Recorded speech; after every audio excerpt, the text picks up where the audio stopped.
If you like to sew, chances are you have a bin full of pretty scraps that you can't throw away. Or maybe you have more than one bin. I'm not here to judge. Today I'm sharing a few techniques for using up those scraps that you do not want to miss. These projects are super simple, but will also get your creative juices flowing and give you a chance to use up all those gorgeous scraps that you've been saving. I love these projects because they are so satisfying and you can just jump right in without much planning. So find your favorite scraps and let's get started.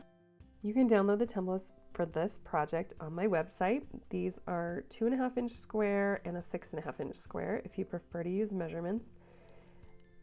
The 2.5-inch square will be our 9-patch panel, and you can use strips for this. This is great for leftover binding strips if you have a lot of those sitting around like me. We'll also need a few layers of fabric that are a little bit bigger for the back and the lining pieces of this pouch.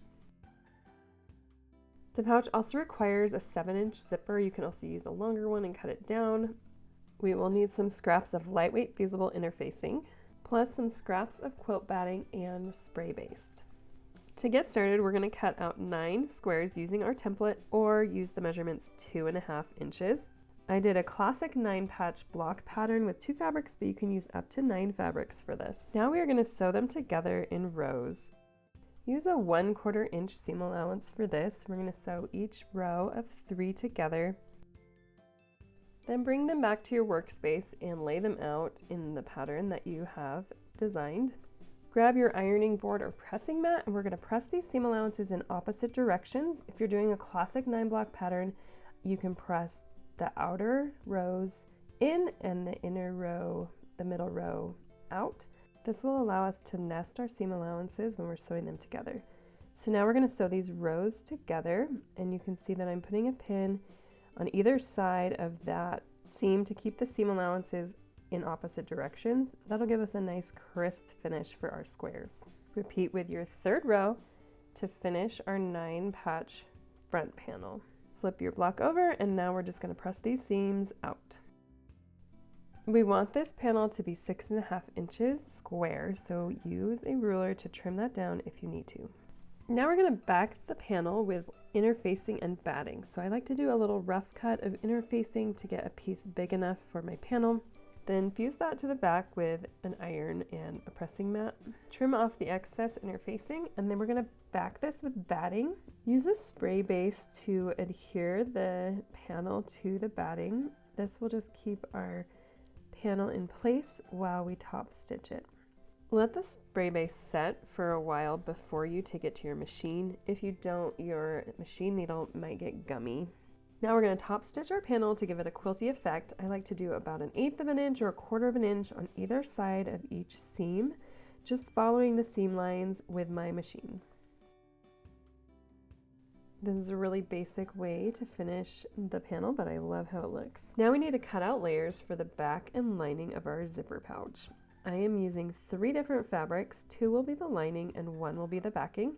And I'm using my 6.5-inch ruler to make 3 squares. You can also use the template for this.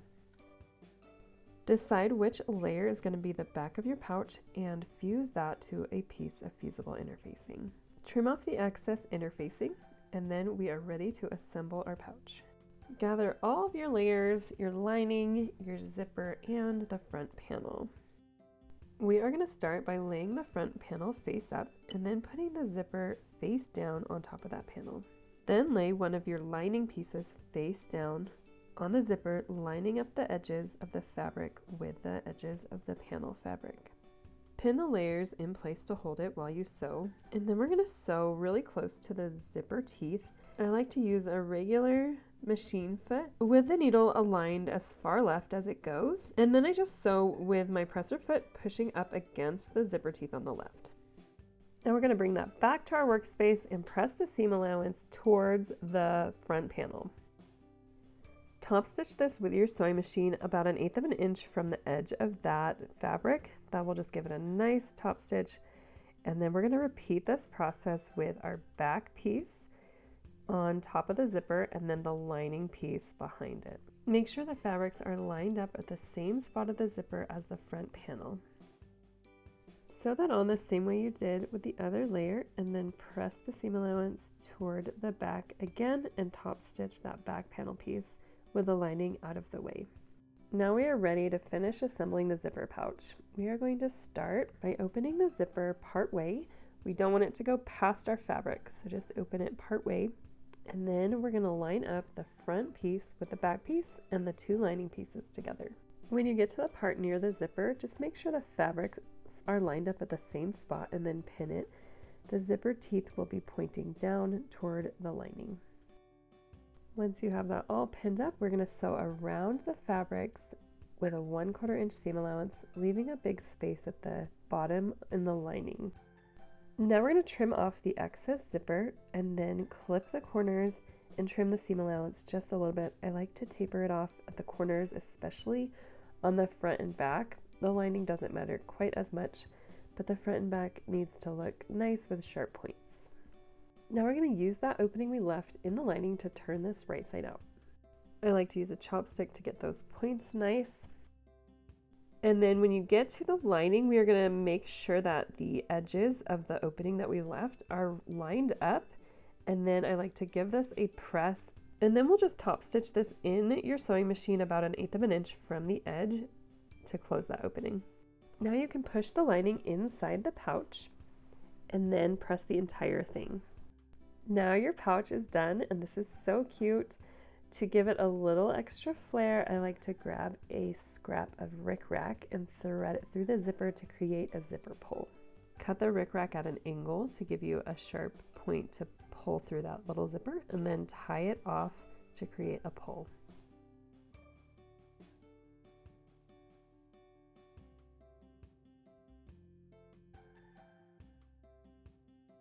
In this next project, I'm going to show you how to take fabric strips and create the coolest woven project. This is a great way to use up strips, but also so fun and so creative. This is an improv project. We are just going to start sewing. So take your strip and press over about 1/4 inch. And just to clarify, the strips can be as wide or as thin as you want. So you can use leftover binding strips, strips that you've cut, or just little pieces of fabric that you can create a strip with. So on one side, we're going to fold over 1/4 inch, and the other side will fold over about 3/4 inch. Depending on how wide your strip is, you can adjust these as needed, but we need to just fold over both edges. Now we're going to fold that strip over again. This will give us a nice finished edge. None of the edges are going to be raw. And then take it to your sewing machine. We're going to sew close to that edge, about 1/8 of an inch. That way we're going to have a line of stitching through the middle of this strip. Give that a good press, and then we're going to cut this down to about 8 inches. So we really need the strips to be at least 7 inches, but I like to have just a little extra to give me some wiggle room, and then keep making strips with different fabrics.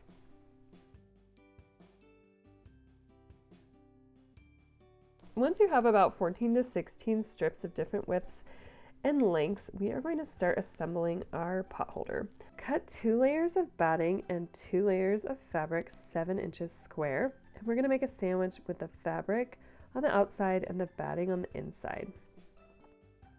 Pin these together and then baste with a wide stitch length all the way around to keep them together. Now we're going to start weaving our fabrics to create this cool effect. This is the funnest part of this project. So just grab your fabrics one at a time and stack them on top of the pot holder. Start by covering the top of the pot holder with horizontal strips.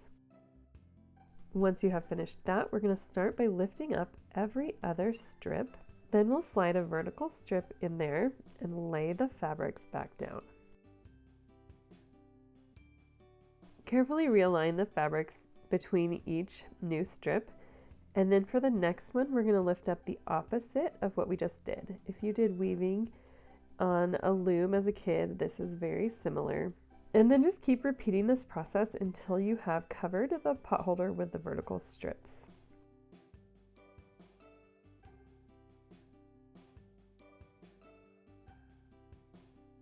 Once the squares underneath are totally covered with weaving, we are going to pin these in place very carefully. We just want to keep our pattern so that we can take it to our sewing machine and baste it on. Once you are ready, we are going to take this to the sewing machine, and just based on all those layers, I like to sew on the top of all of the weaving, but that makes it a little bit hard to see the bottom layer, so you can kind of feel around for it and make sure you're basting all those fabrics together. When you're done, you can remove all those pins, and we're going to trim this from the back so that we can see what we're trimming. So grab your rotary cutter and ruler, and we're going to trim along the square's edges. Once you're done with that, you're going to see how this pot holder is taking shape. Check your basting, make sure all of those edges got caught up in it. And then we're going to make a loop for the back of our pot holder. I'm just using an extra strip. This is a little wider than a typical loop, but I'm going to pin it about 1 inch from one of the corners and then leave it there while I attach the binding. I'm going to bind this the way I bind a quilt by sewing the binding onto the front of my pot holder. To start it, I'm going to turn my binding into a triangle shape that will give me a nice edge that I don't have to finish later. Sew the binding on 3/8 inches from the edge. When you are about 3/8 inches from the next edge, we're going to stop and pivot the pot holder. Fold the fabric of the binding up along the diagonal so it matches the other edge of the quilt. This will create a triangle under the fabric, and then we're just going to keep sewing right over that 3/8 inch from the edge.